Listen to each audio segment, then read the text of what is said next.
Good evening, everyone. Community, the lived Black experience community. So wherever you are, good evening, and thank you for joining us. This evening, I kind of considered this maybe a hot topic. It definitely is a hard topic when we connect this beautiful document called the Constitution of the United States, which is our supreme law. Um, it's our founding document.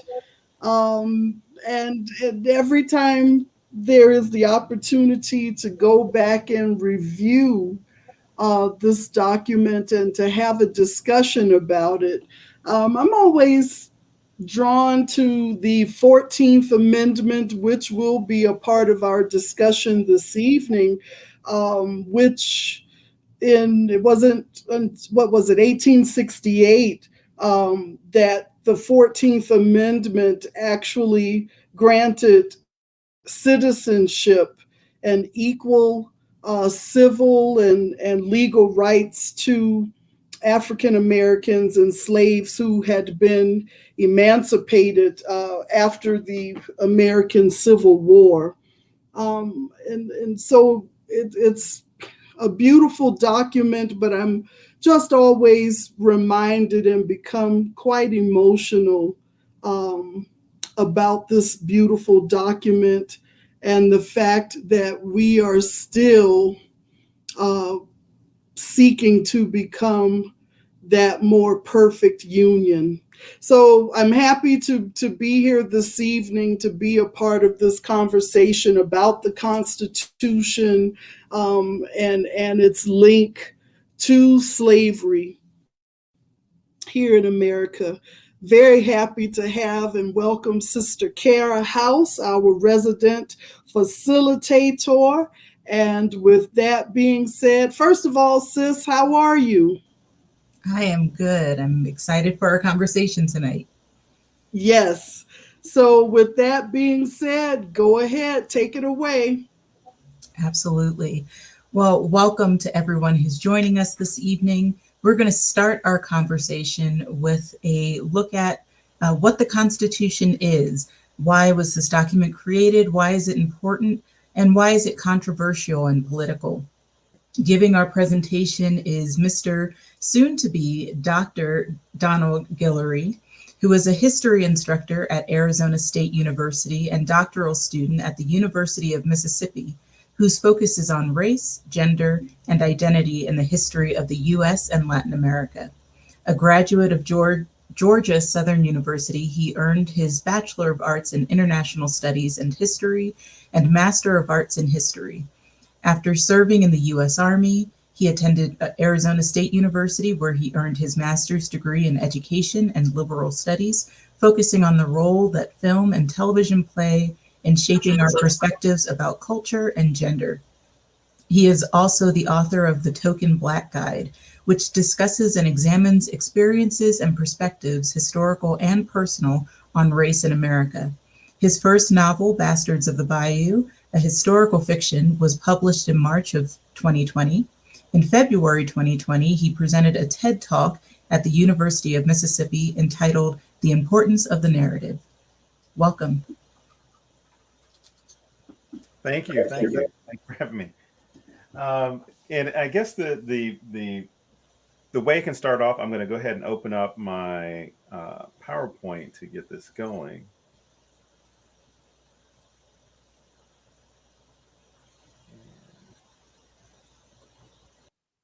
Okay, hopefully it should show up on your end. Now, last time I talked about the Declaration of Independence, and what you could argue is that the Constitution itself is the fulfillment or the continuation of the Declaration of Independence in order to create the United States or define what the United States is going to be. But the Constitution itself was not the first document that was defining the rules of the nation, or at least how the United States was supposed to function. The first piece of legislation, or the first document, was really the Articles of Confederation. And it led to the creation of the US Constitution. It was really because the Articles of Confederation were really weak. They were really watered down. Because this is, as Thomas Jefferson argued, this is an American experiment. We have to try these things out and see what works. But the problem with the Articles of Confederation for those members of the delegations, those governors, those state governments, was that it's too weak. There isn't power that's given to the federal government that can necessarily raise an army or levy taxes or protect the nation in a time of crisis. And what are we going to do about, making sure that we have our needs met?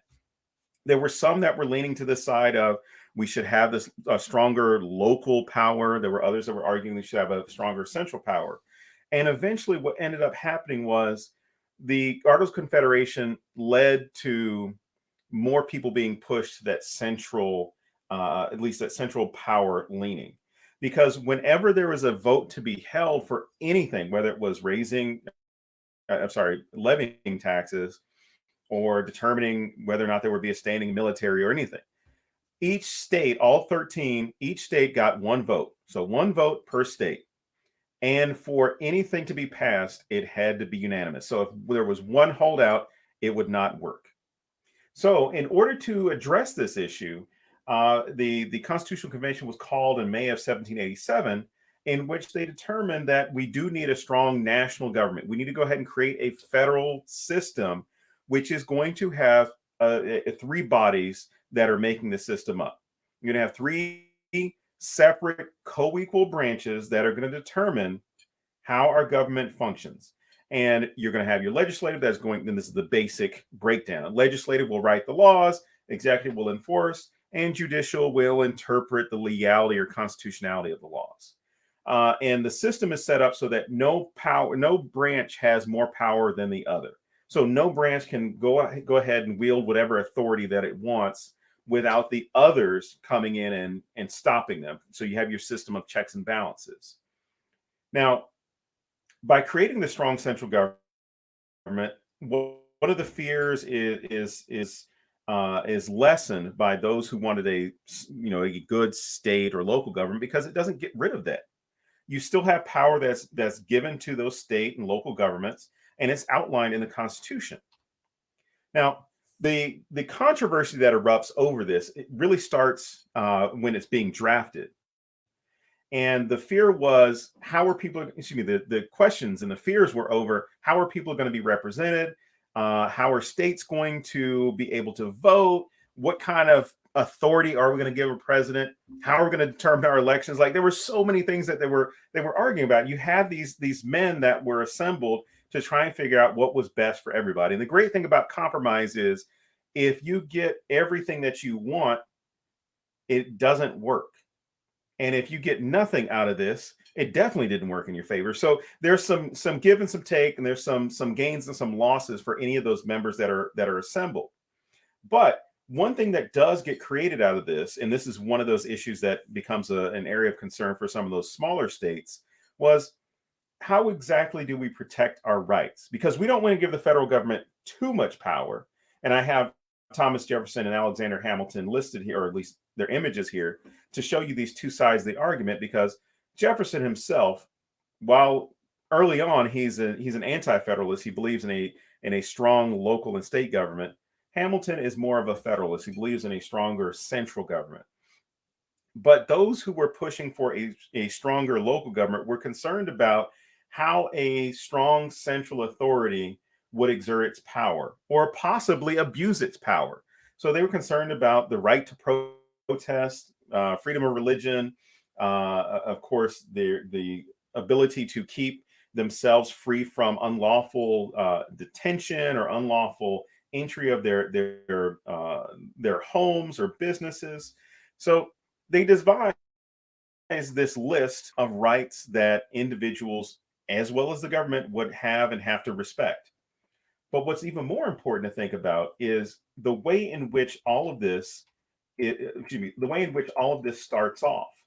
And even before we get into the articles or the Bill of Rights itself, the preamble of the Constitution itself lays out exactly what this is about. to kind of remove any of the controversy or any of the anxiety that might be there. And what some would argue is that the Constitution goes beyond just being words on paper. And I'll come back to the words on paper a couple of times. But the preamble of the Constitution states, "We, the people of the United States, in order to form a more perfect union, establish justice, ensure domestic tranquility, provide for the common defense, promote the general welfare, and secure the blessings of liberty to ourselves and our posterity, do ordain and establish this Constitution for the United States of America." And this is their way of signing off on this to let everyone know this is for the greater good. So we will set up a system to represent the American people, to give them some say, give them the ultimate power in deciding who their elected officials are going to be, and then determine the rules for those people to abide by who get elected into office, what they can do and what they can't do. And then, of course, the punishments that go along with that. But there's also this outlining of what's in it for the average person. And I'm just going to go quickly through the Bill of Rights itself. So you've got your freedom of religion, you've got freedom of assembly, protesting the government. You have all this laid out because these all go back to not just the revolution, but those years of governance by the British. Now, this Second Amendment has come up for a lot of debate. There are a lot of court cases. There's Heller versus Texas. DC versus Heller. And of course, you have various cases that talk about what the Second Amendment can be and how it can be interpreted and how it can be exercised. But one of the issues revolving around the Second Amendment has to deal with preserving the safety of the Union. And one of the things that the militia's job was to do, and this was one of James Madison's concerns when he was writing this, was if we give Congress power to do this, that means that there will be more protections for the system of slavery. So that if we're going to have a militia, we need to have one that can be called upon that can put down slave insurrections and slave rebellions. So that was one of the reasons to have this. Another reason was, of course, for foreign invasion. Third Amendment is all about making sure that the military can't come into your home without proper cause. But some of the other ones that come up are definitely lay out some of the protections that we like, as far as the Fifth Amendment to right to against self-incrimination, right against unlawful search and seizure. But the articles themselves fully outline how the government works beyond what our rights are, at least what our rights are listed out in those amendments and what we can expect from the government. But Article 1, Section 2 is where we'll start, and I've got a few more to go over.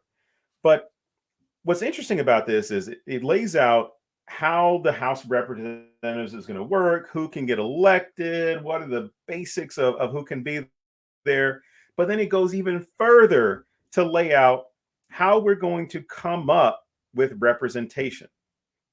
Now, this last part here about representatives and direct taxes shall be apportioned among the several states, which may be included in this union according to their prospective numbers, which shall be determined by adding to the whole number of free persons, including those bound to service for a term of years, and excluding Indians not taxed. 3/5 of all other persons. This is one of those things that we often, well, I shouldn't say we often ignore. We often don't take the full weight of what this means. This is one of those compromises that comes up between slaveholding Atlantic and Southern states and then Northern states. The Northern states had places like New York, Philadelphia, Boston, very heavily populated. And you had to contend with Southern states that had lower populations of white residents and white citizens. Northerners are saying, or at least anti-slavery are saying, because it's not anti-slavery, it's anti-slavery, but Northerners themselves are arguing, well, you can't count everybody in your states because we're talking about free persons, right? We're going to include the whole number of free persons. You can't include everybody, because if you start including those enslaved persons, then that's going to give you an edge. Slaveholding states want to count enslaved people with respect to their populations for better representation. So this goes back and forth as whether they're going to count them or not going to count them. And the agreement becomes a 3/5 compromise. The total slave population in states will only count, we'll count 3/5 of that total population. And this, of course, we talk about, being recognized as 3/5 a person and all those things, but the total population itself, we're only going to count 3/5 of enslaved population. Even with that number, Southern states get an advantage when it comes to the House of Representatives and the Electoral College.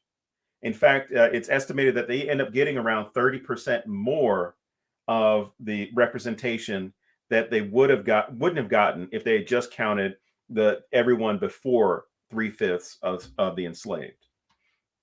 And this is very important, especially as the nation expands.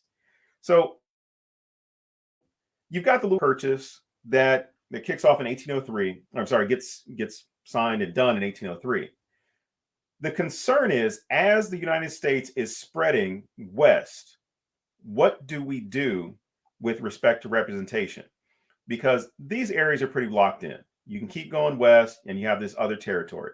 In the South, you were pretty much stopped right here at the Mississippi River prior to the Louisiana Purchase. So early on, there's some understanding, some consideration that slaveholding is going to be locked in some areas. So we're going to have to hold on to it as much as possible. So early on, when there is that compromise, there's an understanding of there's only so much land that the slaveholders have access to, because everything else is either French or Spanish.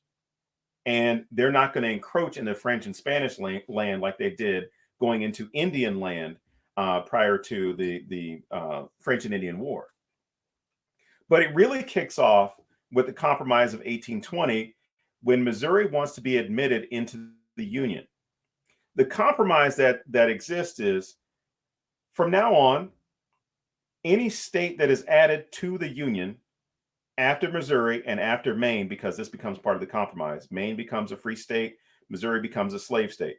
But any state after Missouri that is below the 3630 parallel, any state or territory, automatically will be a slave state. There's no debate. Don't need to have any types of formal declaration about it. The Compromise of 1820 states that this is how you will be designated. And any territory or states to the north of the 3630 parallel line will be free state, designated free states. And again, you see how around 1820, there's a limitation as far as where Southerners and where slaveholders can go. There's still a very sizable population within all these slaveholding states.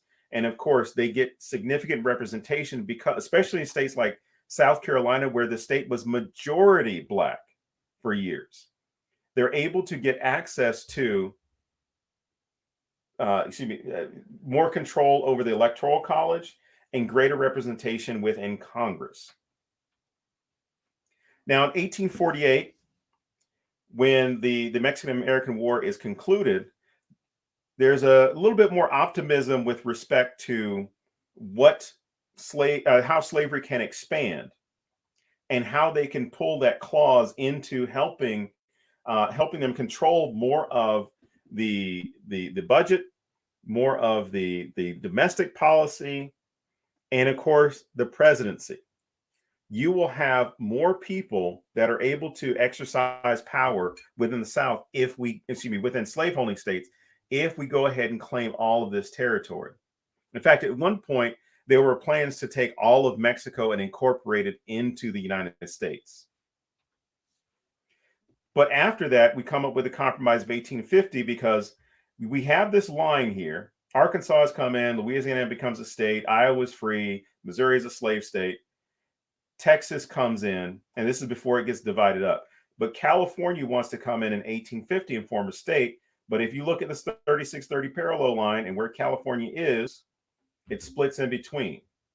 So now we create this new policy of popular sovereignty, where the states that come in, or at least when territories designate themselves, organize themselves, and become a state, they can then themselves choose to become free or slave.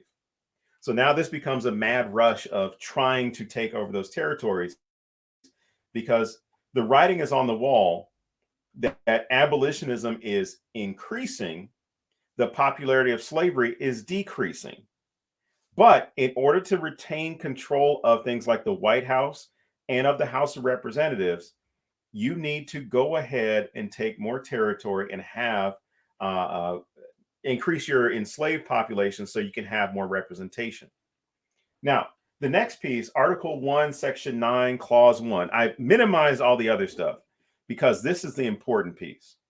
Migration or importation of such persons as any of the states now existing shall think proper to admit shall not be prohibited by Congress prior to the year 1808, but a tax or duty may be imposed on such importation not exceeding $10 for each person.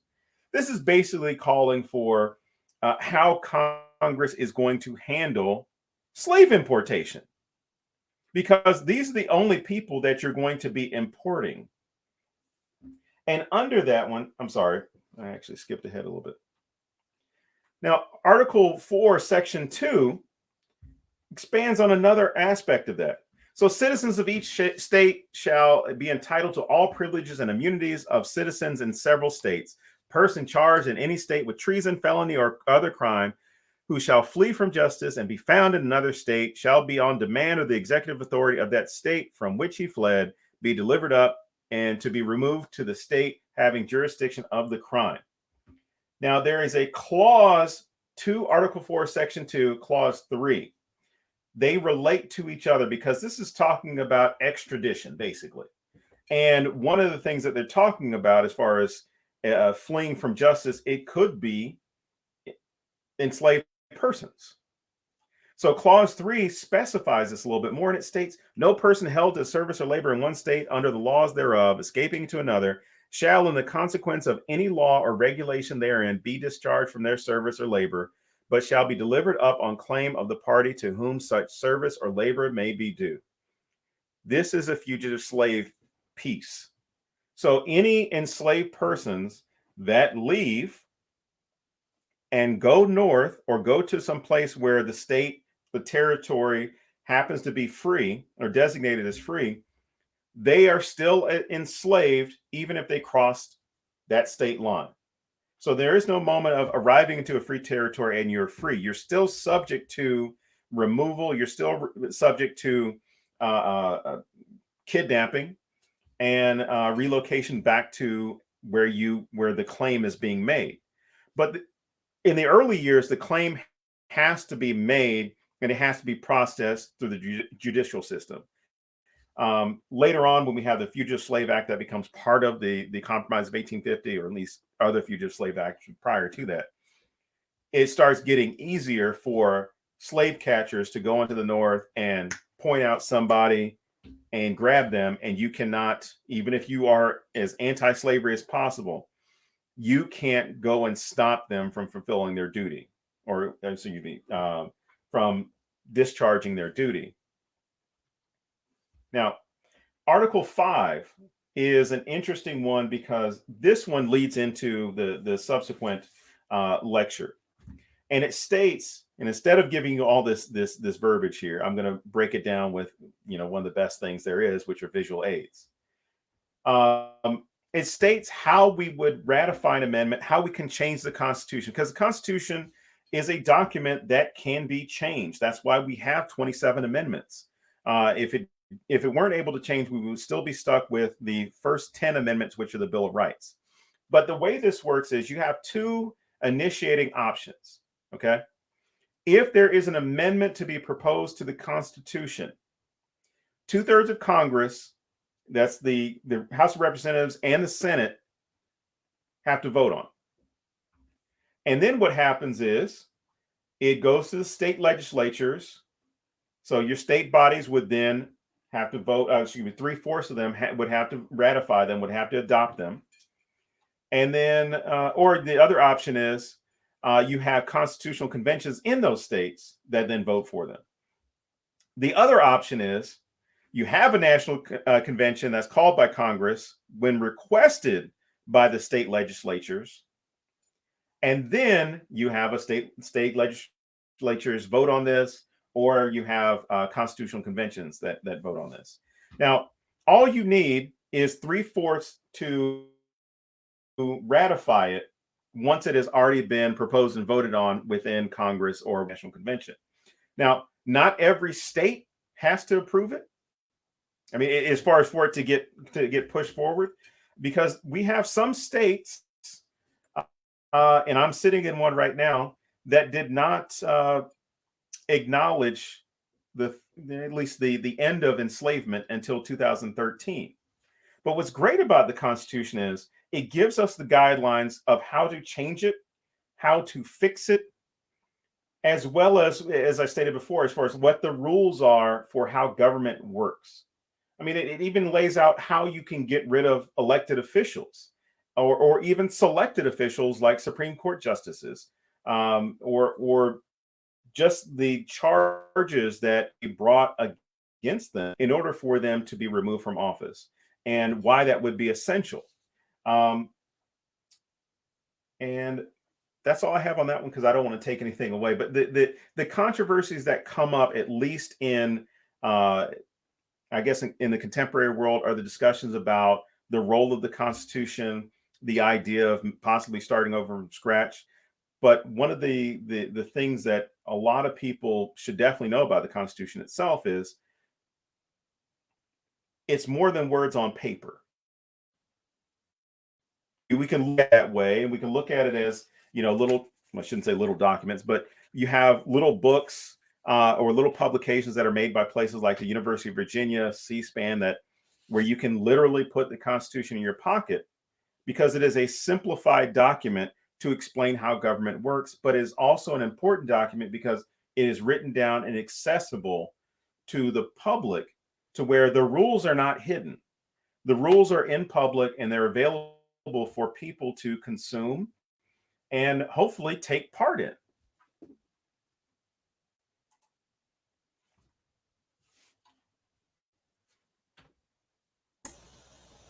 Wow, thank you so much for that presentation. We already have questions coming in, and I was just telling our other, not even just on Facebook. It's Okay. We get a lot of good engagement from around the community, and folks are going to have some questions for you coming up. Okay. We do want to remind folks who are watching on Facebook that if you are following along with our live stream, please remember to share your questions in the comments so we can be sure to ask those during the open Q&A that's coming up after our next presentation. So thank you again, and we will come back to you for that Q&A time.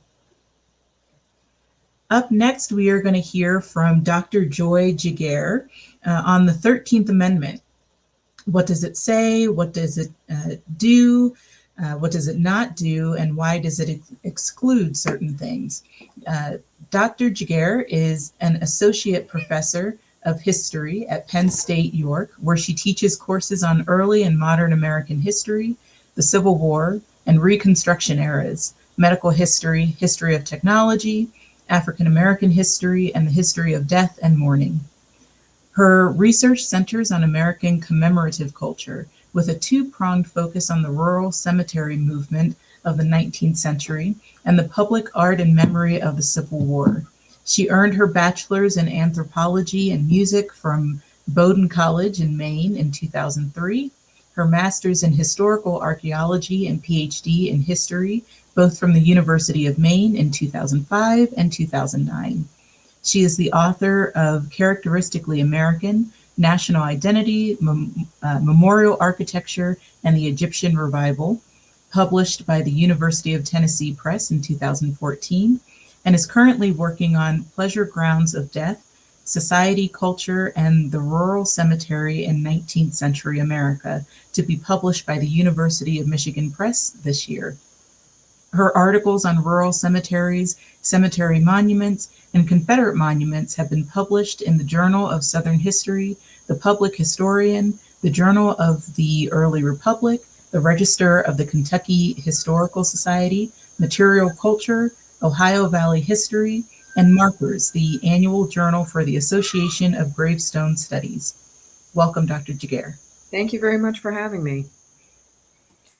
So, Kara, you're going to be in charge of my PowerPoint this evening. So as we move forward, I'll just let you know, next slide. So if we can make that visible, we can go ahead and get started. So I will reveal in a few minutes why I've got for the front screen of my presentation this chessboard. But first I want to talk briefly about what is the 13th Amendment. So if we can go to the next slide, we can look at, we can look at, where'd it go? There we go. We can look at what the 13th Amendment does. So the 13th Amendment is the amendment that's ratified in December 1865, which formally abolishes slavery in the United States and all territories that fall under the jurisdiction of the United States. So Section 1 declares neither slavery nor involuntary servitude, except as a punishment for crime whereof the party shall have been duly convicted, shall exist within the United States or any place subject to their jurisdiction. And Section 2 says simply that Congress shall have power to enforce this article by appropriate legislation. So we'll get to that language about except for as a punishment for a crime whereof the party shall have been duly convicted towards the end of my talk here.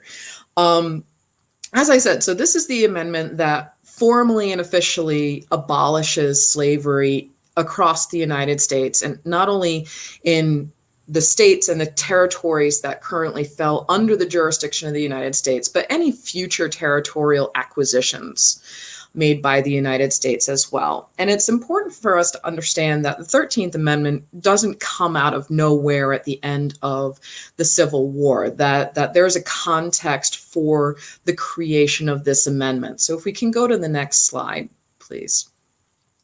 So the precursor to the 13th Amendment is Abraham Lincoln's executive order, the Emancipation Proclamation, which he signs in September of 1862, and it becomes effective as of January 1st, 1863. Now, the Emancipation Proclamation is largely regarded by Americans as this great moral moment in American history, and we shouldn't discount the significance of Lincoln's efforts to liberate slaves.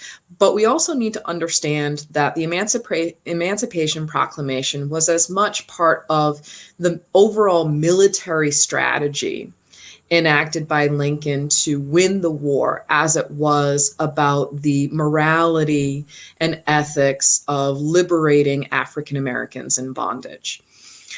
So when we look at the language of the Emancipation Proclamation, we can get a sense for how this was very militarily and also politically motivated. It declared that all persons held in bondage in rebellion territory were considered forever free, and that also all such persons were now welcome to join the U.S. Armed Forces in their fight against the Confederacy. So this language is very strategic in nature, by declaring that slaves held in bondage in rebellion territory. So if we think about the states that are part of the Confederacy and the states that remained in the Union, there were 4 border South slave states that remained loyal to the Union throughout the duration of the war. These were Maryland, Delaware, Kentucky, and Missouri. And Kentucky especially was one of these states that was really borderline in terms of whether or not the state would join the Confederacy. And in fact, the Confederate Congress was so certain that Kentucky would secede that they reserved a star for Kentucky. But ultimately, conservative Unionists prevailed in the state. in that they're described as conservative unionists because they were pro-union while also being pro-slavery. They believed that slavery was already protected under the Constitution. And Abraham Lincoln had made declarations that he did not seek to eliminate slavery where it already existed. And so this conservative unionist idea held sway. And so Kentucky remained loyal to the Union. And I think one of my favorite lines from Lincoln during the Civil War is where he said, "I would like to have God on our side, but I must have Kentucky." Kentucky was strategically located with its northern border being the Ohio River. So Kentucky could not be lost to the Confederacy, because then the Confederacy would have an easy way into Northern Territory via the Ohio River. The same thing held with Maryland, where Maryland was a deeply divided state between Confederate sympathies and Union sympathies. And this is a state that falls under great federal oversight during the course of the war. And so in fashioning this language in the Emancipation Proclamation, Lincoln avoids declaring slaves in all slave states free. So those loyal Union slave states that I just mentioned, they get to keep their slaves. But for many within those border slave states, they see the writing on the wall, that this is a step in the next direction towards universal emancipation. And what we find happening in some of these states, particularly Missouri and Kentucky, is that there's a sense of betrayal directed towards the federal government, because there was a belief that their right to own slaves is going to be protected in perpetuity, and that Lincoln was already backpedaling on those promises. And especially once the war comes to a close and the 13th Amendment passes Congress and goes to the states for ratification, there's a deep sense of disillusionment, especially in Kentucky. Especially in Kentucky, in terms of feeling as though, they were betrayed, they were promised during the war that they would not lose slavery, and then they ultimately did.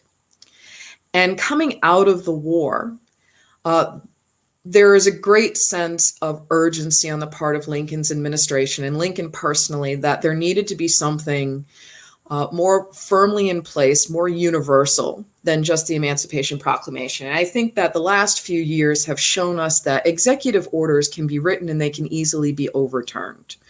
So while the executive order itself, the Emancipation Proclamation, declared slaves to be emancipated, A, it wasn't universal, and B, since it was an executive order, it could easily be overturned by a subsequent administration. And so Lincoln pushed really hard for the 13th Amendment. And there was a lot of pushback on that, that many people believed, let the Emancipation Proclamation be the law of the land. But he understood that only a constitutional amendment would lend it a sense of force and permanence, and also universalize emancipation across the United States. And so this is what brings us into the period where we have the fashioning of the Emancipation Proclamation. I'm sorry, of the 13th Amendment. And what I think is really kind of interesting about the creation of the 13th Amendment is that as it becomes the law of the land and as it is eventually ratified, we become more aware of the various manifestations of enslavement within U.S. territories. And what I mean by this is that, for example, when the United States purchases the territory of Alaska from Russia, now we have Alaskan and these Northwest Coast tribes that come under the jurisdiction of the United States. And a number of them, including the Tlingit and the Haida, for example, had traditionally practiced various forms of slavery. And they discover, with now being under U.S. jurisdiction, they discovered that they are now beholden to the laws of the Constitution, which abolishes slavery. And this ends up being a rather unpopular policy as far as they're concerned. Now, in terms of the effectiveness of the 13th Amendment and what it does and what it doesn't do. If we can go to the next slide, please. Slavery is abolished, but that's all that it does. And one of the key things to understand about constitutional amendments is that they only do what the language says that they do. And so this opens up the question about the citizenship status of freedmen and women and the question over rights. Well, the 13th Amendment abolishes slavery, but it says nothing about rights. And with regard to the status of African Americans in the United States, both free and enslaved, going into and following this, immediately following the Civil War, is that the status of African Americans had already been determined by the U.S. Supreme Court in the Dred Scott decision of 1857. So Dred Scott had been an enslaved man in the state of Missouri, and his owner had transported him over state lines to Illinois and then to Wisconsin and then back to Missouri once again. And when his owner died, Dred Scott sued his owner's widow for freedom. He had friends who practiced law who took his case to court pro bono. And the argument was made that was because he was transported over state lines into a free state and a free territory, that this changed his status and made him a free man. And this case wound its way through the state court system of Missouri, and eventually he became the property of a man named Sanford, who lived in New York. And so his lawyers were able to bring his case to the U.S. Supreme Court. And it was in the Supreme Court decision in 1857 that the majority decision was that he was still a slave. And Justice Roger B. Taney of Maryland, who delivered the remarks for the majority opinion, declared that the Black man has no rights that the white man is bound to respect. In short, the Supreme Court decision was that no Black person, slave or free, in the United States was considered a U.S. citizen, and that there was nothing in the language of the U.S. Constitution as it had been written to determine the citizenship status of Africans, people of African descent, and therefore they were not citizens, that the language of the Constitution only applied to white residents of the United States. And what's interesting here is that the Supreme Court could have stopped on the question of Dred Scott's freedom and citizenship of African Americans, but it actually went a bit further because there had been increasing pressure on declaring the constitutionality of the Missouri Compromise, which Donald Giguere had previously discussed a little bit. Now, the Missouri Compromise had already been overturned by the Kansas-Nebraska Act of 1854, which established the system of popular sovereignty in the Western Territories. But even so, the Supreme Court in the Dred Scott case made a further determination that the Missouri Compromise had indeed been unconstitutional because it had restricted Americans' right to own and transport property over state and territorial lines. And in this case, the important part of that definition of property, of course, is human property. And so it reinforces the idea that enslaved African Americans were not even really considered human beings under the Constitution, that they were strictly property, the same as any kind of piece of furniture or farm animal. So this is the status of African Americans as of the 13th Amendment. They might be free, but they're not citizens. And so the result, and this gets me to just explaining the point of the design of the cover slide, is what I like to call the Reconstruction chess match. So white ex-Confederates in the South were bound and determined to return the South to as much of a condition of the way things had been prior to the Civil War as humanly possible. And coming out of the war in the spring of 1865, with the assassination of President Lincoln, we now have Andrew Johnson, his vice president, assuming the office of the presidency. And to understand kind of the conflicts going forward, in Reconstruction and highlighting the limits of the 13th Amendment, we need to understand who and what Andrew Johnson was. Andrew Johnson wasn't Abraham Lincoln's first vice president. That was Hannibal Hamlin, a fellow Republican from the state of Maine. Andrew Johnson was the wartime governor of Tennessee when Tennessee came under Union federal occupation during the war. And he was unique in that he was the only senator from a southern state that had seceded who himself had not seceded. So he was a Southern Democrat who was pro-unionist. And so when Lincoln went up for re-election in 1864, he chooses Andrew Johnson as his running mate because he sees the writing on the wall that the war is going to come to a close. And he needs to build a cabinet that is going to foster reconciliation between the two parts of the country. Andrew Johnson was going to be his proverbial olive branch to the South, a Southern Democrat, pro-unionist, to help heal the breach and bring the country back together again. That's the important symbolic reason why Lincoln picked Johnson. But Johnson was one of these figures that you kind of hope nothing bad happened to Lincoln and that he became president, because while Johnson was pro-union, he was also pro-slavery. He was against the 13th Amendment, but that was already a done deal. And he felt as though the 13th Amendment simply needed to be accepted by the South, and that a small proportion of ex-Confederates needed to give loyalty oaths to the United States, and that all Southern states needed to just as quickly as possible be brought back into the Union and congressional representation, all sins absolved, and we can move on as a country.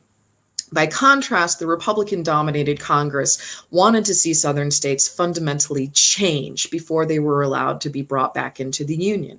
And so what begins is a very open and public conflict between the President of the United States, who is a Southern Democrat, pro-unionist, pro-slavery advocate, and a Northern Republican, radical Republican Congress, who wants to have a more solid Reconstruction in place. And white Southerners take advantage of essentially the federal government kind of having its back turned at the time to pass local and state level laws called the Black Codes, which took advantage of the loopholes that existed in the 13th Amendment.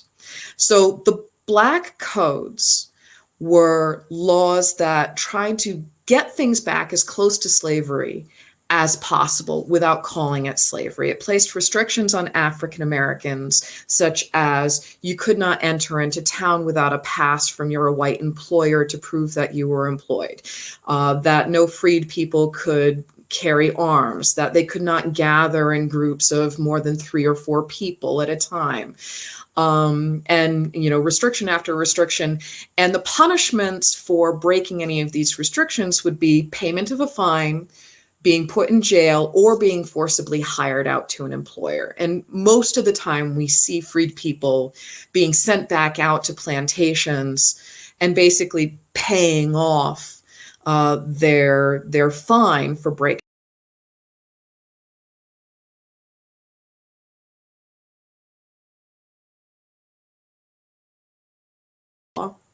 without knowing about the existence of that law, and they get sent back to a plantation to work. We also see the children of freed people being taken away from families and put to work on plantations under the auspices that they are now under apprenticeship. So the Black Codes are very effective in highlighting white resistance to the 13th Amendment and to the end of the Civil War, and their ability to circumvent the abolition of slavery by recreating the conditions of enslavement without calling it slavery. Next slide, please.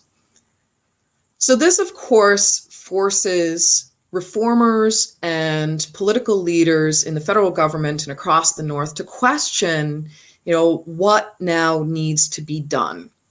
And in the fall 1865 midterm elections, the Southern states actually went right ahead and held regular elections, and they elected representatives and senators to go up to Washington, D.C., and they were promptly turned away by members of Congress saying, your states haven't even been readmitted to the Union yet, go home.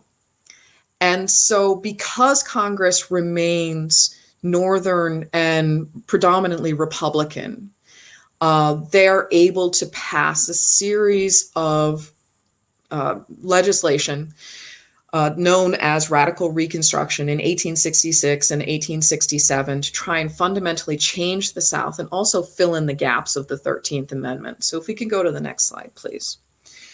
Among these are the most critically important 14th Amendment to the Constitution, which declared that all persons born or naturalized in the United States are considered citizens, and that no state shall deny any person of life, liberty, or property without due process of law, nor deny to any person within its jurisdiction the equal protection of the laws.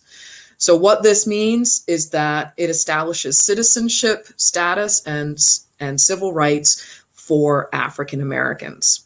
And in turn, by doing so, this overturns the Dred Scott decision of 1857, and it makes the Black codes illegal. Now, one thing to keep in mind with both the 14th Amendment and military Reconstruction, which get put in place, and the Civil Rights Act of 1866, which expands upon the definition of what constitutes citizenship rights under the 14th Amendment, all of these acts are vetoed by President Johnson, but they are overturned by a majority of Congress and therefore are able to move forward and become the law of the land. Now, the 14th Amendment held provisions that anyone who had been part of an insurrection against the United States and held public office was no longer eligible to hold public office once again.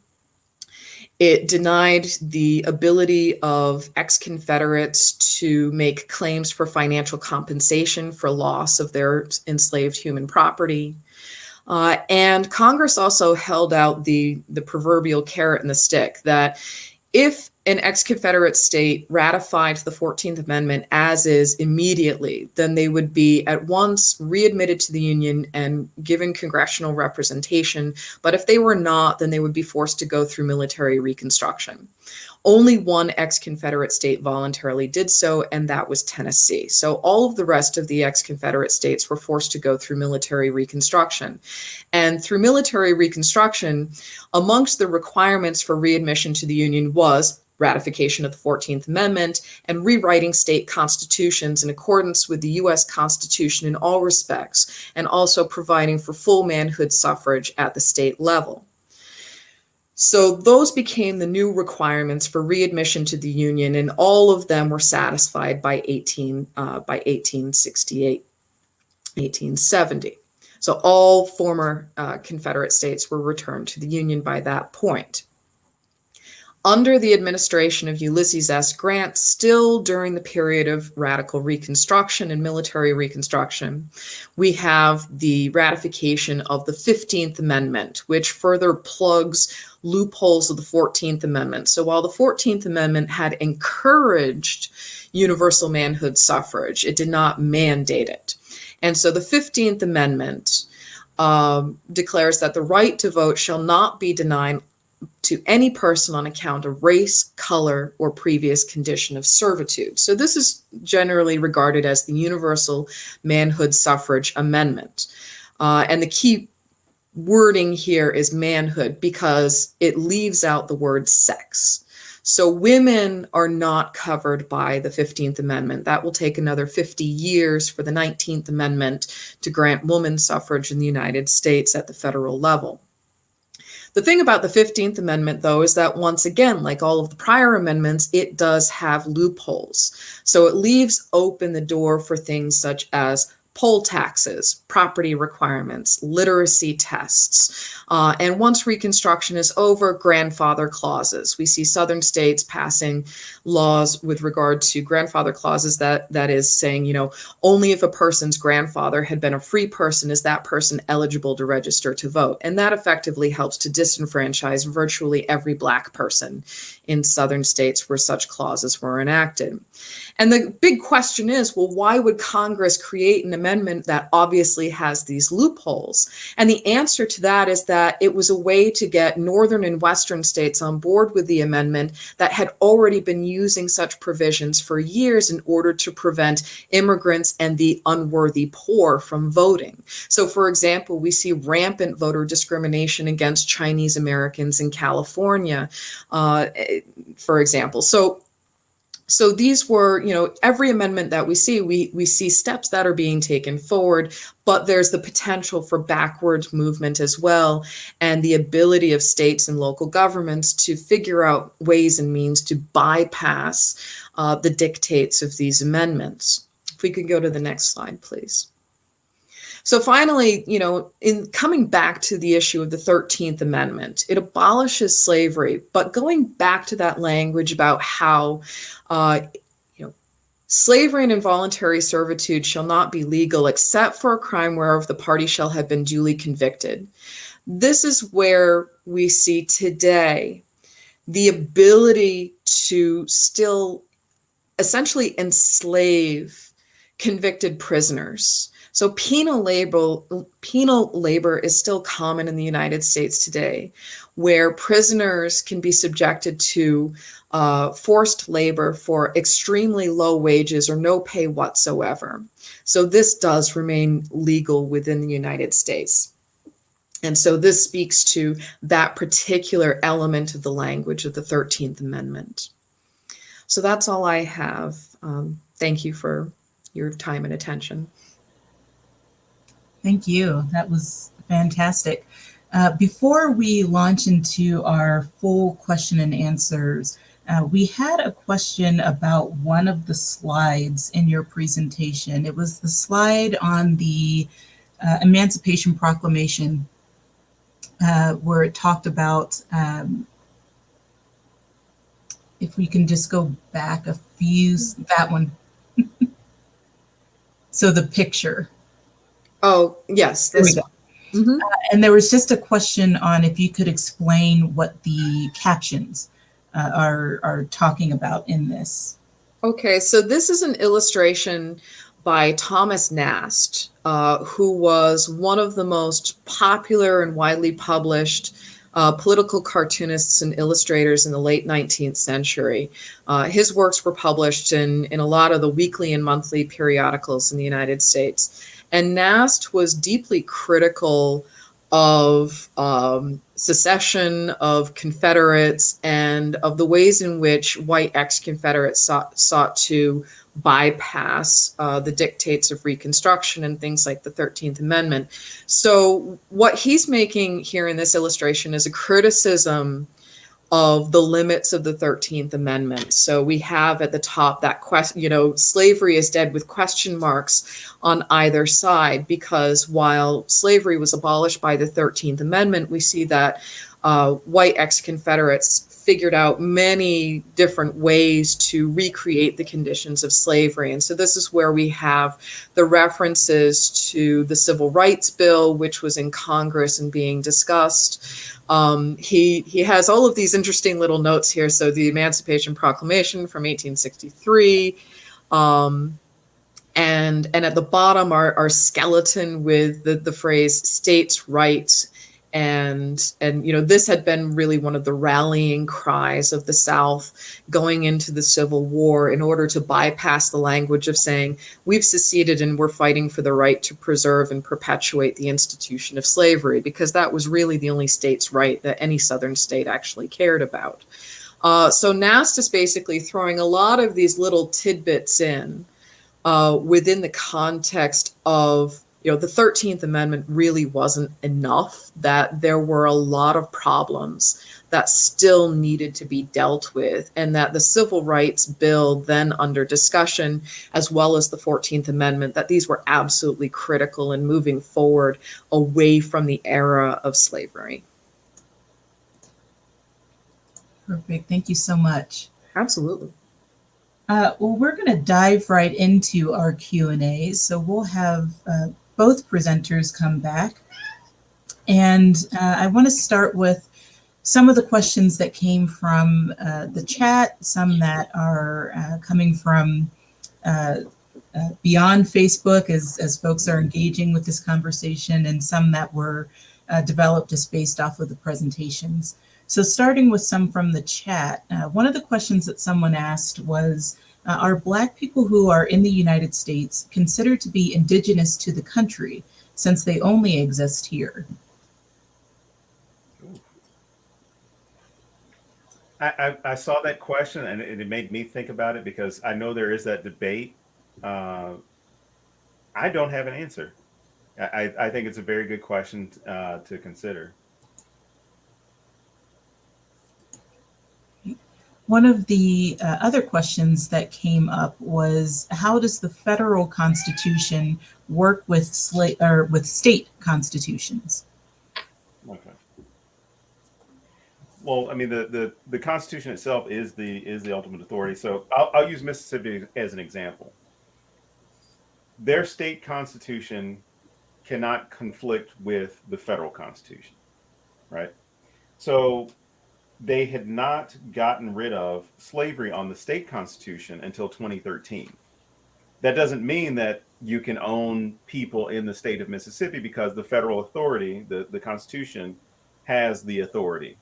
And if someone had tried to buy human beings or import human beings, they would have been in violation of federal law. And they couldn't go back and say, well, I brought them into Mississippi and it's legal here, because then Mississippi would be brought into the Supreme Court to then defend why they still have the protections for slavery on their state constitution. But again, they tried to bring it up in 95 or 96, and it really just went away. They brought it up again at the beginning of the 21st century. And then finally in 2013, due to the state legislature, it was finally taken off of the state constitution. Mind you, this is a state that just changed its flag this past summer. So.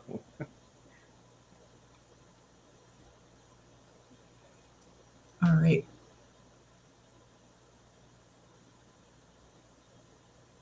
Yeah. The comment is, so had it not been for the federal constitution, slavery would still be legal. And part of what we're going to talk about in some of these other questions that's coming up are just the different ways that the laws that we're talking about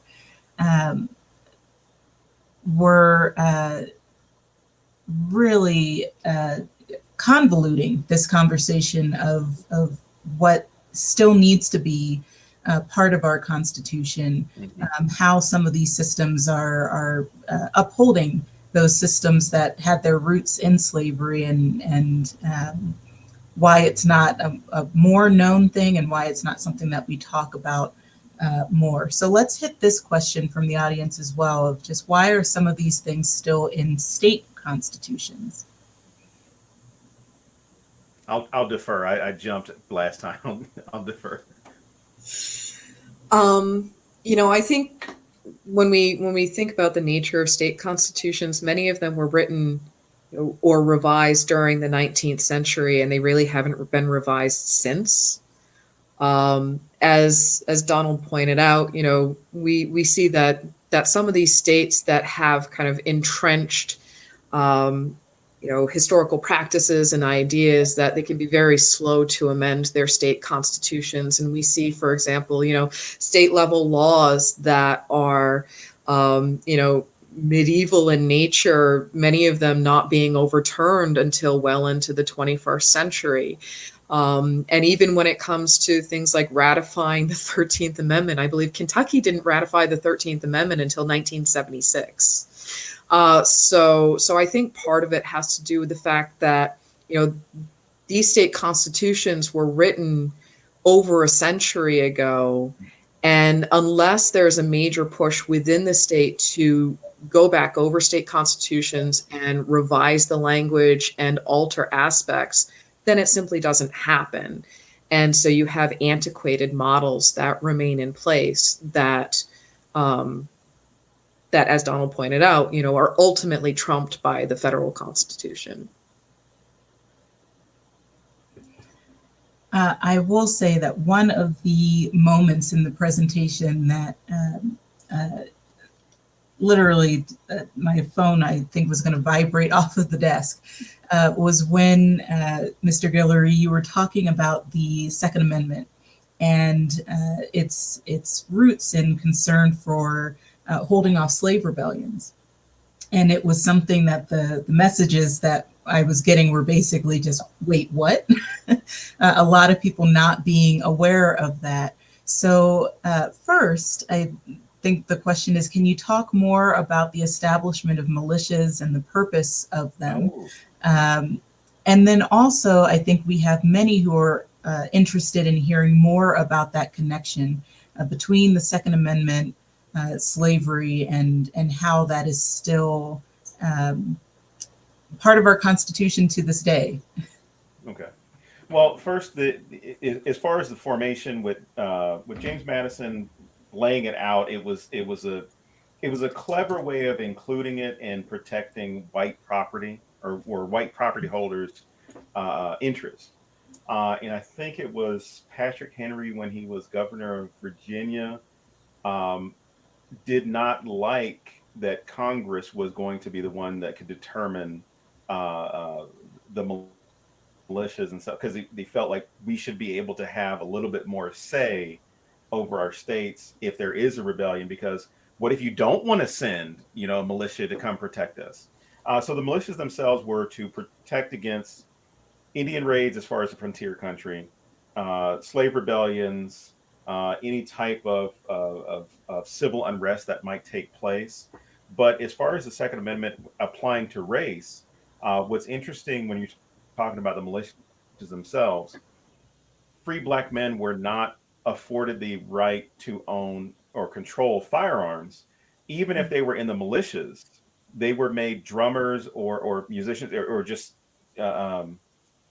not stewards, but they were made to do manual labor. It wasn't a thing of, hey, we're going to give you a rifle and you go ahead and help us put down this slave insurrection. It was, no, you need to carry water, you need to set this fire, you need to do something here. Yeah, you can be part of the militia, but you're not getting one of those. And I may get the state wrong, but it was either North Carolina or South Carolina after a major slave revolt. They made it law that it was illegal for white men to not have a weapon with them on Sundays. So in many churches throughout that state, you had actual gun check areas to where you would bring your rifle. Thank you. Bring your rifle with you, check it in, go to your service, and then leave, because if there was a slave rebellion, you'd need to be ready to attack. And the understanding was, on Sunday, they're going to be idle, and that might be a time that they're going to attack. So be ready. And I'm sorry, I might have missed the third part of the question. I think you covered it. It was just, okay. Yeah, it was just talking about that connection of the Second Amendment and slavery and those systems. But that also leads directly right into the next question, which was, so why were militias still considered necessary?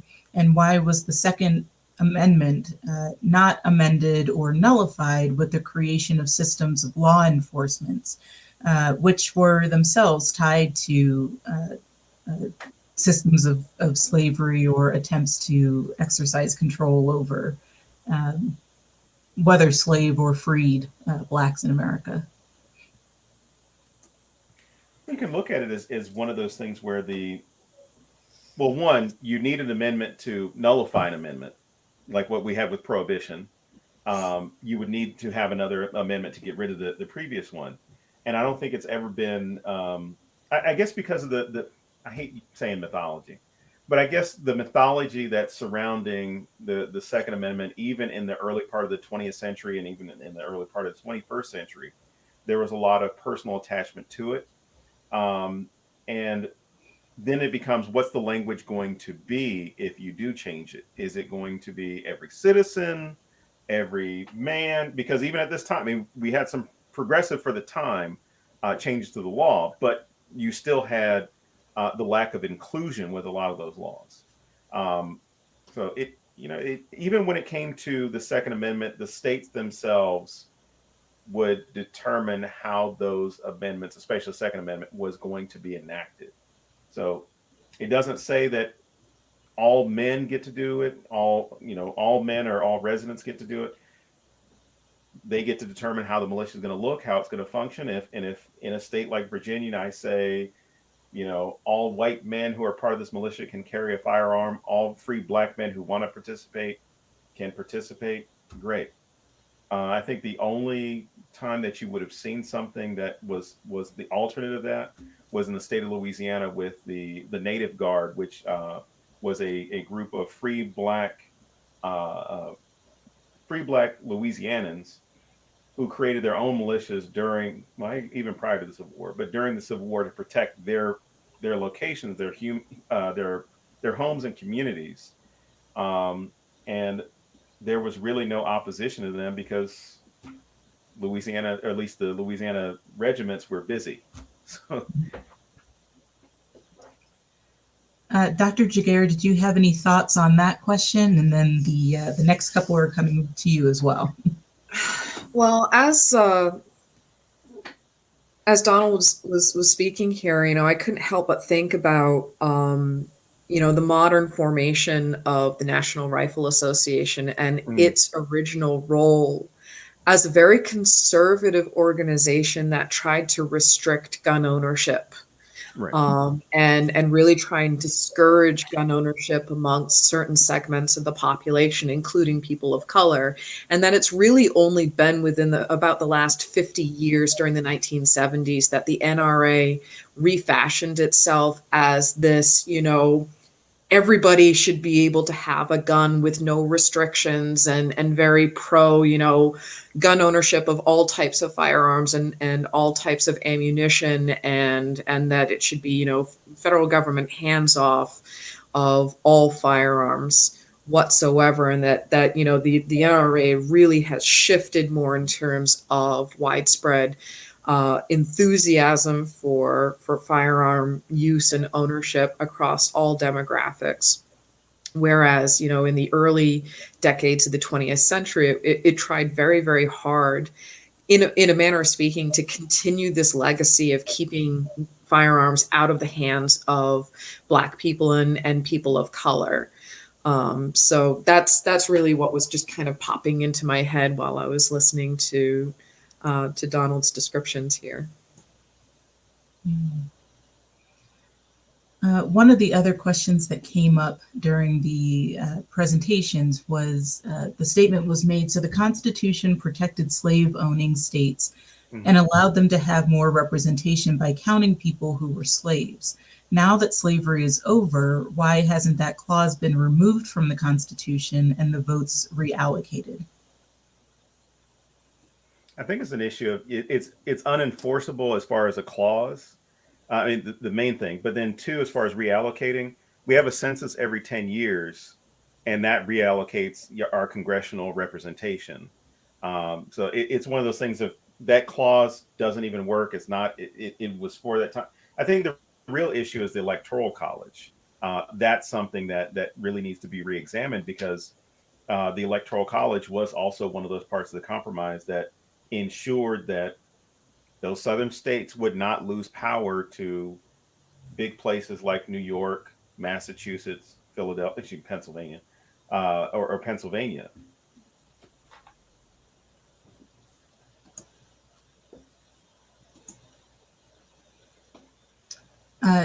Dr. Giguere, I will bounce this question to you. This one just came in. Are there other socially constructed models of slavery besides the criminal justice system that can be spoken of?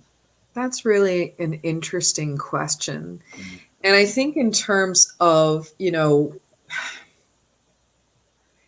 I think we need to kind of break our thinking down for that question in terms of, enslavement, forced labor systems versus labor exploitation, because we can see lots of examples of labor exploitation in various sectors of society. So, for example, prior to the creation of minimum wage laws in the first half of the 20th century, employers could pay any wage that they wanted to their employees without really any kind of recourse, and thus establish an economic hierarchical system of wage slavery and creating an entrenched, impoverished laboring class.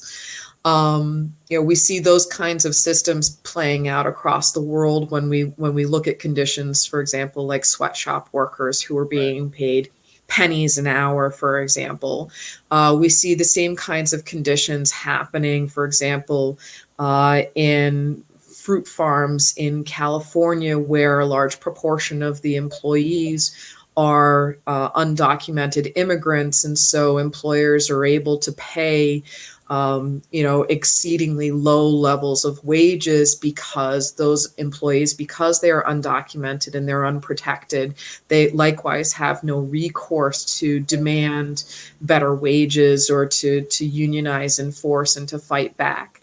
And so I think, we don't necessarily see formal systems of slavery, but we see efforts to undermine economic stability by vastly underpaying and maltreating marginalized employees. Within the context of the 19th century, we can see a similar kind of thing happening in the Reconstruction and post-Reconstruction South, where the system of sharecropping really becomes the dominant new labor system in the post-war South. So that, of course, all of the cotton crops still need to be planted and harvested, and plantation owners, they can't simply force freedmen and women to go back onto the plantations and work for them. So they negotiate labor contracts with sharecroppers to labor as tenant farmers. And actually, this ties into a question that I saw where someone asked, was anybody at this time talking about reparations? And there was some degree of discussion about that in terms of land for freed people, land redistribution, because there were millions of acres of ex-Confederate land that had been confiscated by the federal government and Union forces during the course of the war. And immediately coming out of the war, the big question was, what's going to be done with this land? And the Freedmen's Bureau, which was formed in May of 1865 and largely staffed by Union Army veterans, was in charge of managing labor relations between freedmen and white employers, and also entertaining these land redistribution efforts. And they did so by promoting the idea of 40 acres and a mule, of redistributing this land to freed people, that 40 acres, if you have this, and insert draft animal here, mule or horse or cow or what have you, something to pull a plow. That's the minimum of what you need to be an independent yeoman farmer. And it was an incredibly modest proposal that was created, especially in light of the Homestead Act of 1862, which granted any person 160 acres of public land for the payment of just a $10 registration fee. Unfortunately, 40 acres and a mule failed, because under President Johnson's amnesty plan, he gave confiscated lands back to ex-Confederates, many of whom proceeded to violently evict former slaves off of their lands. And so that big question continued to hang in the air over how is labor going to be reorganized and reconstituted in the post-war South. And this is where we get to sharecropping, which becomes really kind of the new slavery of the South for the next few generations, because the way in which the system worked, it was really easy for a sharecropper to go into debt with the landowner and thus have that debt added to their contract for the next year. And so this established a cyclical system of debt peonage, wherein sharecroppers became tied to the land and unable to extricate themselves. One of the conversations that came up, and some of the questions are related, so I'm going to ask a few of them together, but they're all very much related, was just going back to the conversation about the Black Codes. So how the Black Codes related to our current policing and current prison systems, the creation of systems of slave hunters that evolved into our current police system, and just the question of how the Constitution relates to and dictates policing. So I'll start with you, Dr. Giguere, and then we'll go to Dr. Guillory if you have any thoughts on that as well. Mm-hmm. So a lot of the slave codes that were established in 1865 and 66, these were written and signed by local sheriffs and police boards, and they were a way to refashion local laws, again to place new restrictions on freed people in order to bypass the 13th Amendment and get things back as close to slavery as possible. And really, any white person now had the authority and the jurisdiction to question the actions and behaviors of freed people and subject them to, saying, okay, well, you've walked into town after sundown, you don't have paperwork proving that you're employed by a white person, this, that, and the other thing. And so whereas, prior to emancipation, the only person who really had full authority over enslaved African Americans was whoever owned them. Now it, in a way, kind of becomes like a free-for-all, where all white people have jurisdiction over the actions and behaviors and movement of persons of color and are able to question them and subject them to these new legal tests and constrain their activities, and thus limit, the very meaning of what does freedom actually mean, that they're not ultimately truly free just with the 13th Amendment in place. Yeah, and while you're saying that, I immediately thought of Ahmaud Arbery. I think yesterday was the 1-year anniversary of his murder, where you saw that with those three men who were following him and then eventually murdered him, because it was that same mentality of you don't have a right to be here. We know you don't have a right to be here because you don't look like us. And we're going to remind you that you don't belong here.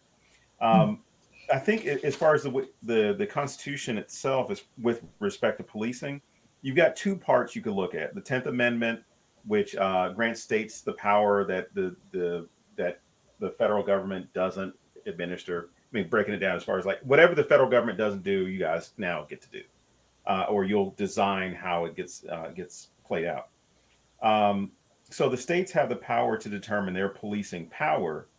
But also there's the Fourth Amendment, which specifically talks about due process, unreasonable search and seizure, things like that, as far as like you're protected from that. So there's at least that portion, and even with the court case of Miranda versus Arizona, which establishes what our Miranda rights are,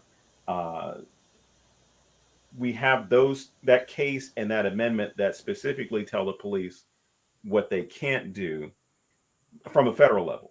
And of course, you have later federal legislation from the Justice Department that then cracks down in certain areas as far as what can be done and what can't be done. But it's ultimately up to, it really comes down to the states as far as what they want to design their programs around, and even cities for that matter, because when you think about what ends up being a racially charged implementation of legal practices or policing, you don't have to look any further than New York City with stop and frisk.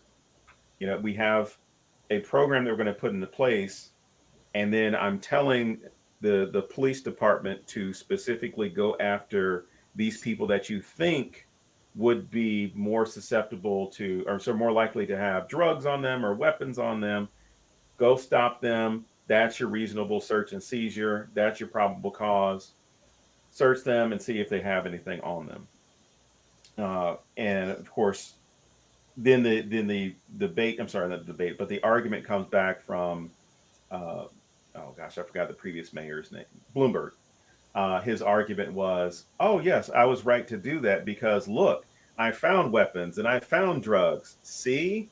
But out of the millions of people that were accosted, you got a minimal return for that. And then you created a horrible situation between the public and the state, or the actors of the state.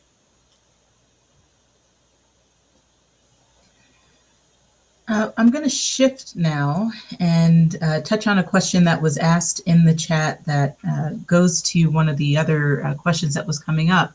Let's talk about the political parties of this mid to late 1860s America. We often hear that the Republican Party was the party of Lincoln, the Democrats were the party of the Klan, but there was very clearly a flipping of the script or a shift. So the question is, how did the party shift? What caused the change?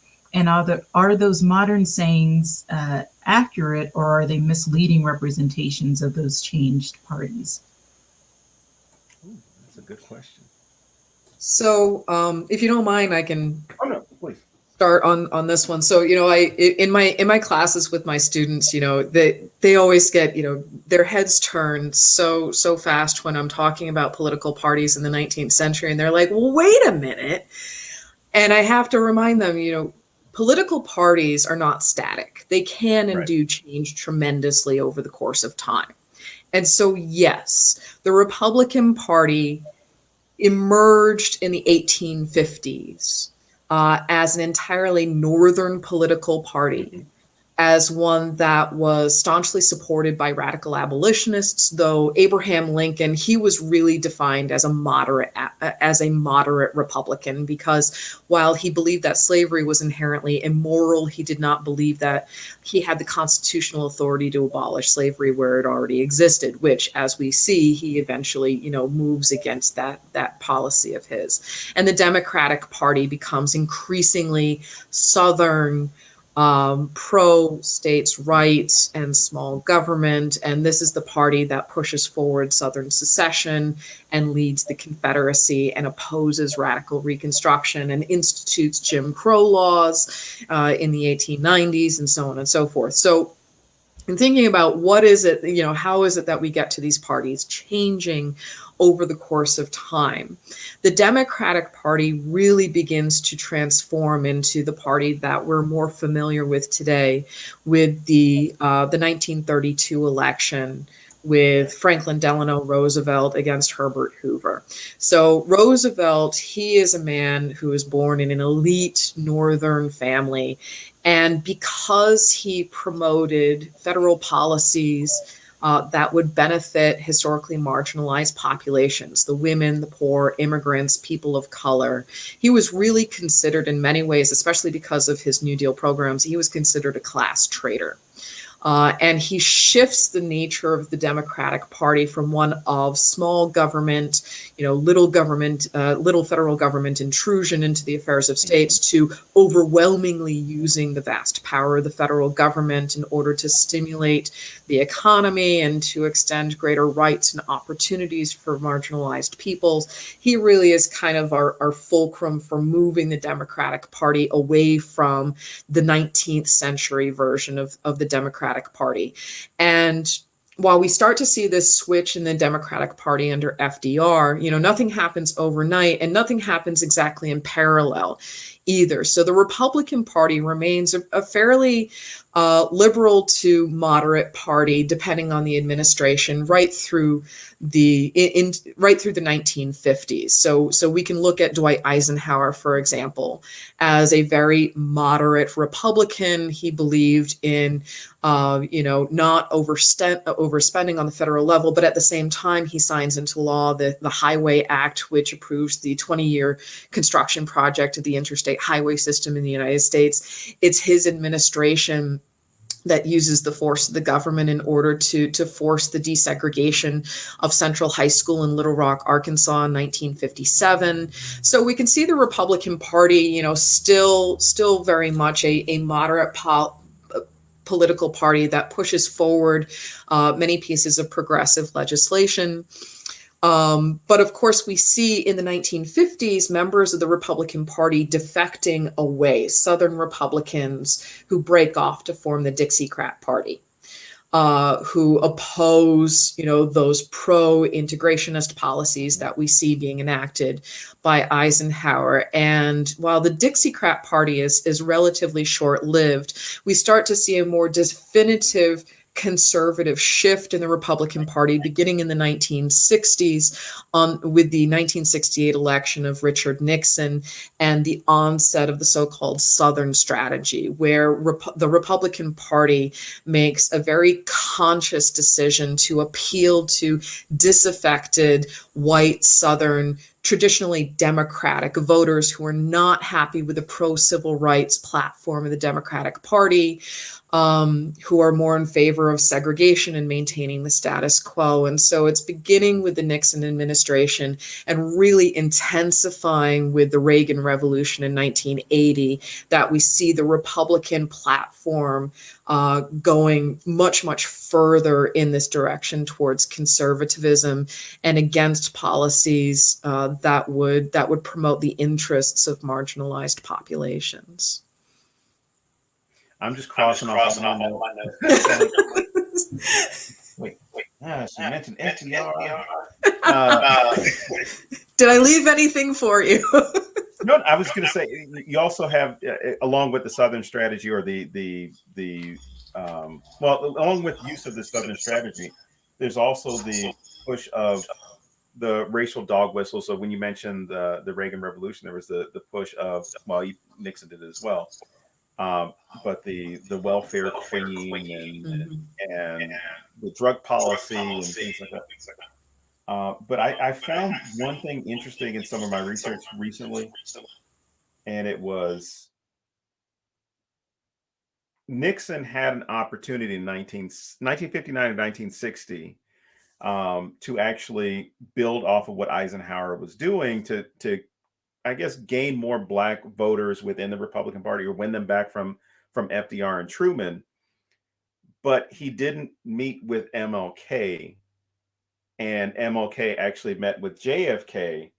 And then because of this seeming endorsement, more Black voters then skewed towards JFK. And then of course, JFK slowly started to get behind more of the civil rights issues, was assassinated, and LBJ really got behind those issues.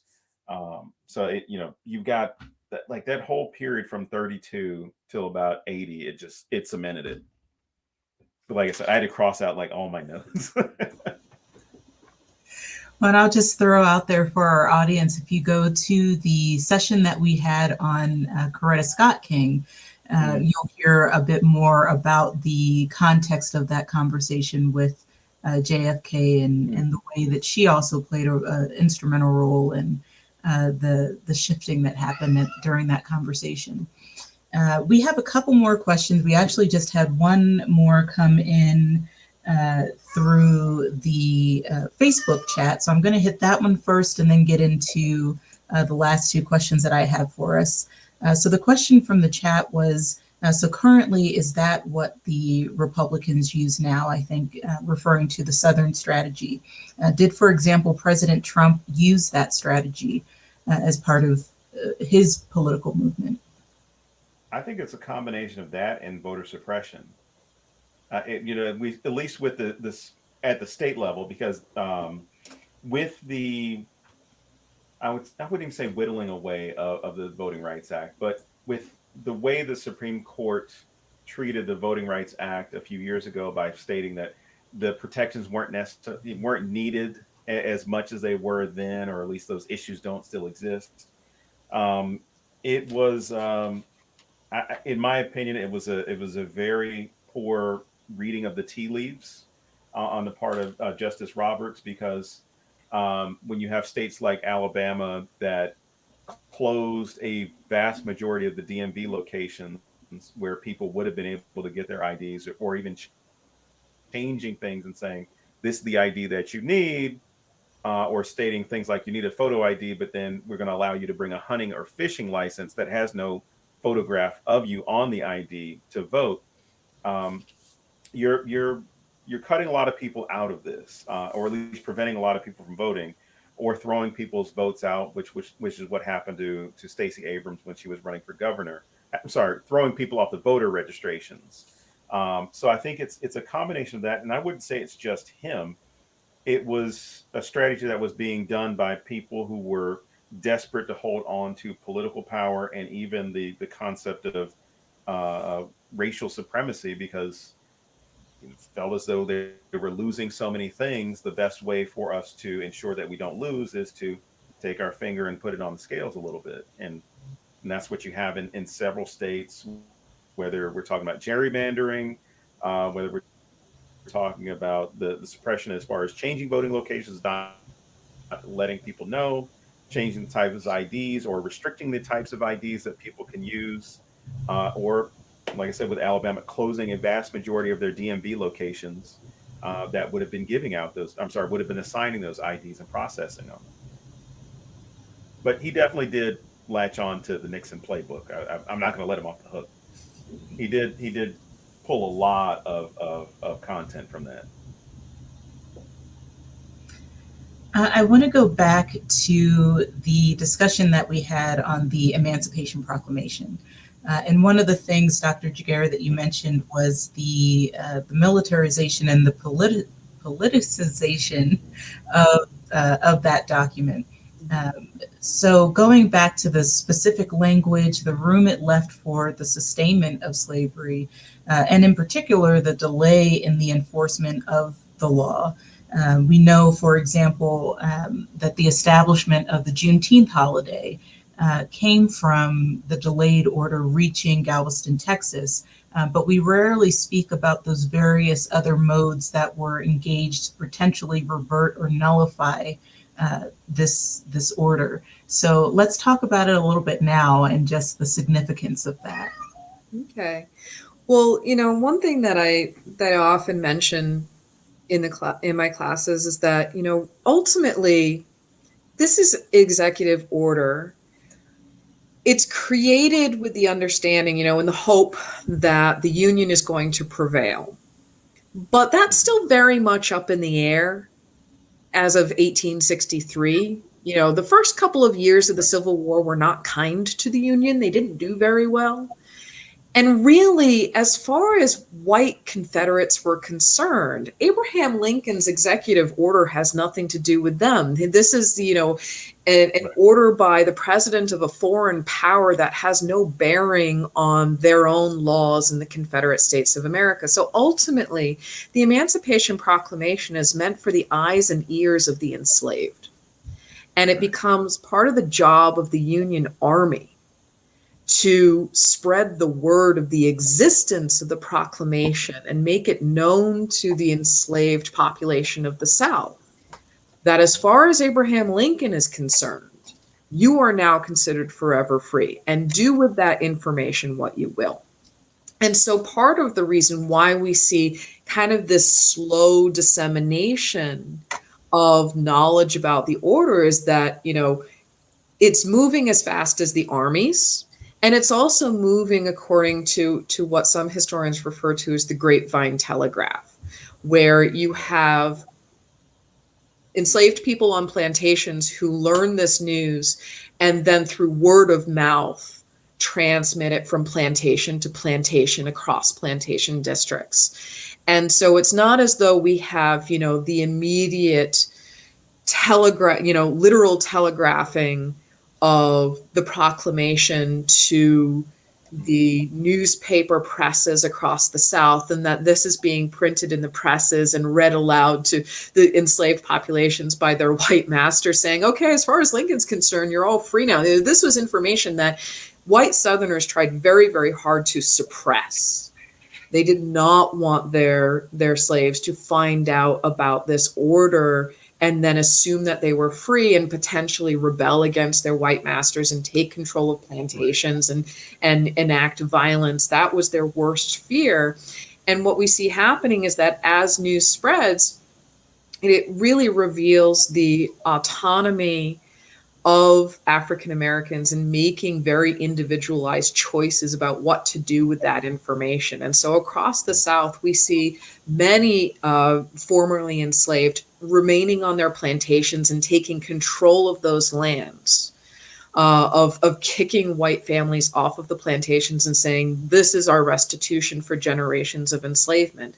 We see other people abandoning their plantations and heading to Union Army lines to either in the contraband camps as refugees, or they join the Union Army. But then we have others who leave the plantations and head west and head further south or to the Gulf Coast states, looking for family members who had been sold away from them, trying to reunite with lost family members. And then we have yet other people who take the information almost with a grain of salt, saying, well, I'm going to sit tight and I will continue to labor on the plantation and serve the master and mistress and protect the home and the landscape, because better the devil you know than the devil you don't. Maybe the Union will lose and nothing will change.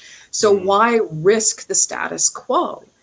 And everybody is making fundamentally human decisions. So when presented with this revolutionary new information of, oh, hey, as far as this president is concerned, you're free, a lot of people might be hesitant to completely overhaul their way of life, because change is in many ways very scary, especially when it means heading into the unknown, of abandoning a home and a landscape that you have known your entire life, possibly over multiple generations, and to go and do something entirely new with little to no resources at your disposal. For those who left their plantations, they may or may not have been able to accumulate monetary savings that they could bring with them and take advantage of new opportunities in the West or in the North.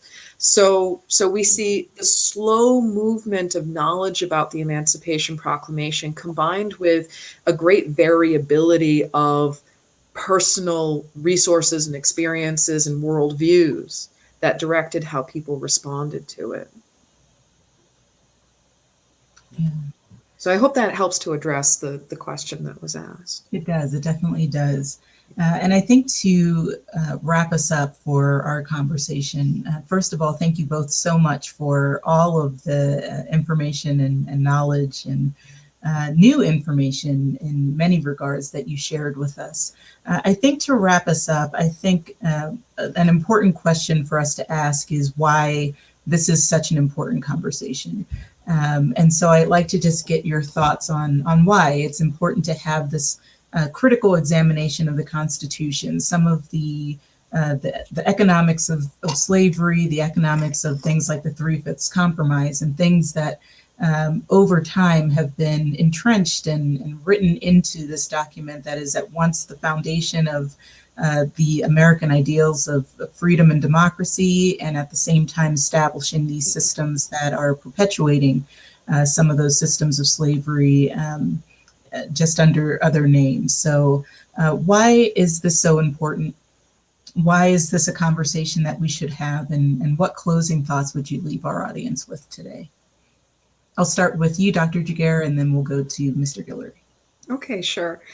I think it really is an important conversation for us to have, and for American society to have more broadly, because from my observations, there seems to be a tendency amongst many Americans to enshrine our foundational documents, our founding documents, and our founding fathers as set in stone, as infallible, and unchanging. But the Constitution itself, its existence and the existence of the amendments, undermines such beliefs and such assumptions, because it was from the very beginning made to be a living document that can be questioned and can be altered according to the changing circumstances and values as American society evolves. I shudder to think that the men who created this document believed that the United States of the 21st century would be unchanged from the United States of the 18th century.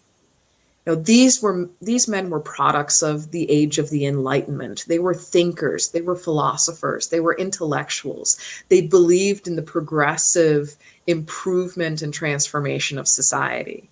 And so to take the Constitution as it is and as it was originally written is, I think, really a betrayal of the founding generation who hoped for our nation to evolve with the times and to constantly work to better ourselves and to improve.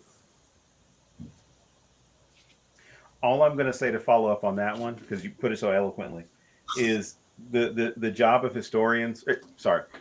I don't want to generalize, but the job of historians I regard as undoing the damage of previous generations, Mm. as far as the way that the content was taught or instructed.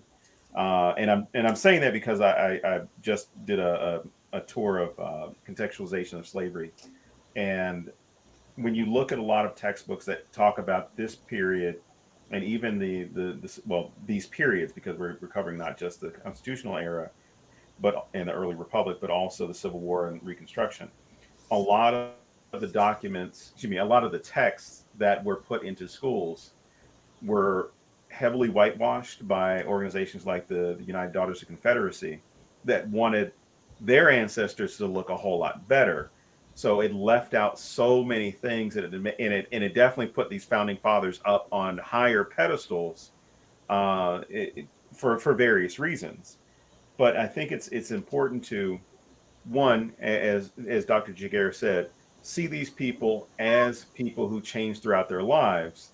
They were not at all static at any moment. I mean, Thomas Jefferson is probably the best example of somebody who changes. Prior to the presidency, he's one person. During the presidency, he becomes another person. Post presidency, he becomes another person.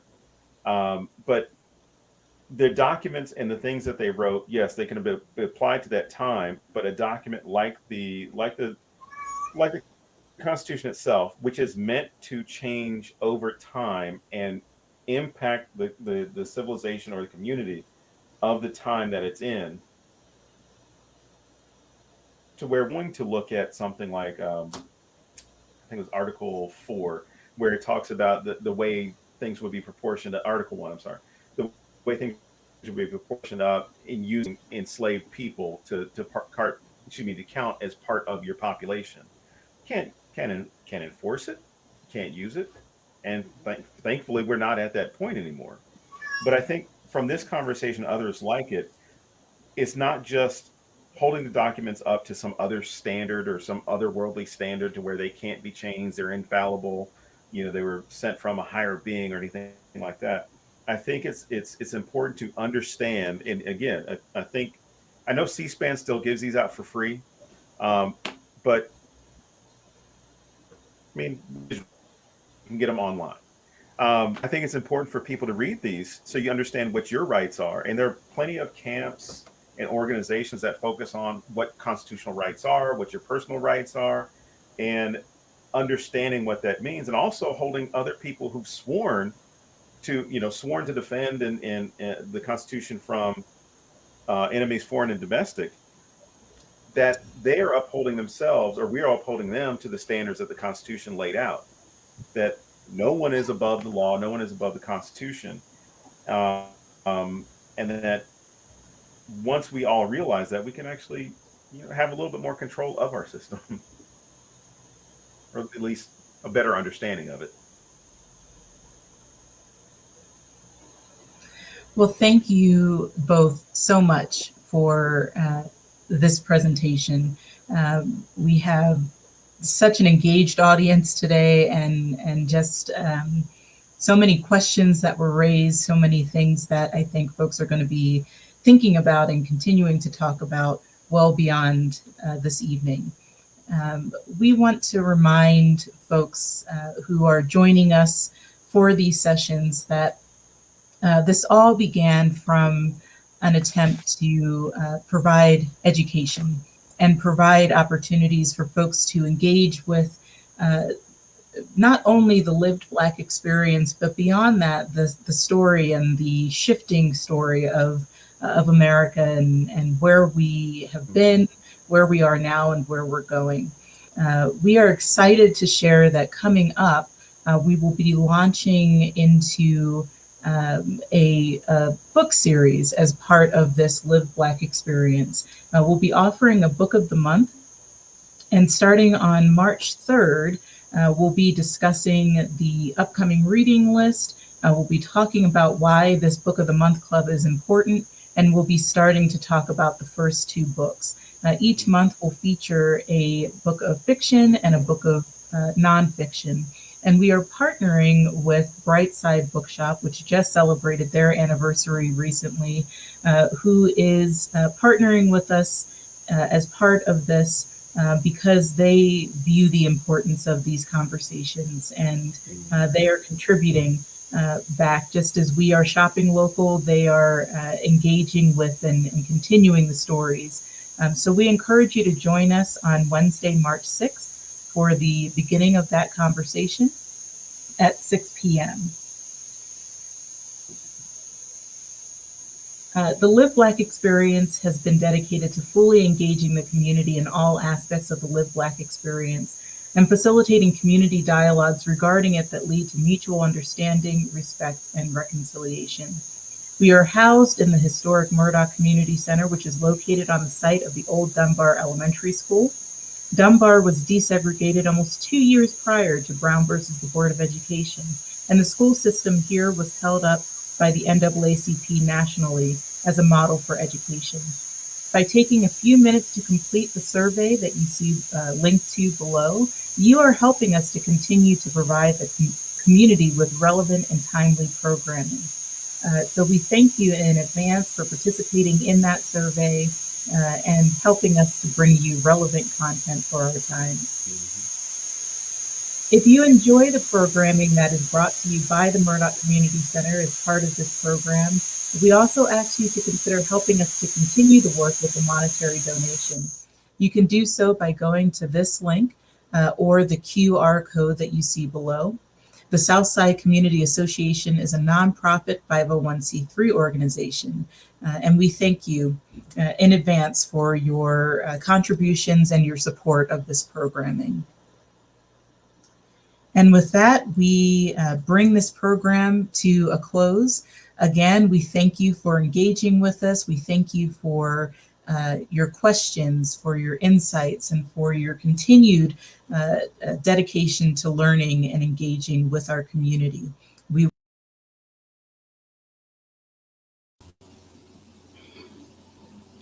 Not sure what happened, but to piggyback or to pick up on what what Sister Kara was sharing, the message that she was sharing. We certainly appreciate our presenters who come on whenever and are not selfish about giving us their time and lending their expertise to this broadcast. And then we are especially grateful also to our community who joins us and follows us on social media. I was just about to share a thought that Sister Kara shared during the presentation this evening. She reminded us of, and this is behind the scenes, we have these conversations about the presentations as they're happening, but she brought up Mr. Baldwin, James Baldwin, who said and is often remembered for this quote of the Negro in this country being in a perpetual state of rage. We love those of us who hold this melanated skin. We love our country, but yet to know that in the original plans, we really were not considered to be anything more than human cargo and then human property, thus leaving us out of being included in this beautiful document that we refer to as the Constitution of these United States, which is our supreme law. We are indeed a union that is still seeking to become more perfect. Thank goodness for projects like the Lived Black Experience Project and these fine history teachers that are teaching this generation of students and teaching us and showing us and leading us in these conversations on how we can become a more perfect union. That is why we do this. Thank you so much for being with us, and we look forward to seeing you in 2 weeks. Until then, go in grace.